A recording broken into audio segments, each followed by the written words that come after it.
বাজারের ব্যাগ থেকে সবজিগুলো বের করতে না করতেই পেছন থেকে কর্তামশাই এসে, আহা আজকে তো আমার জন্মদিন, আজকের দিনেও তুমি আমাকে সবজি ভাত করে খাওয়াবে?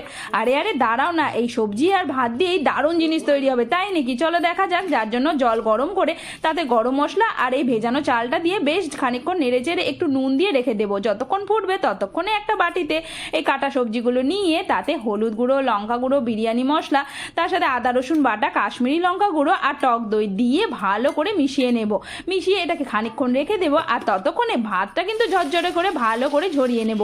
আর কড়াইতে তেল গরম করে খানিকটা পনির ভেজে নিয়ে তাতে একটু বেশি করে পেঁয়াজ কেটে দিয়ে এই যে মশলাওয়ালা যে সবজিগুলো ছিল সেটা দিয়ে দেবো। আর নাড়াচাড়া করে একটু টমেটো কেটে দিয়ে নিয়ে ব্যাস কষানো অবধি।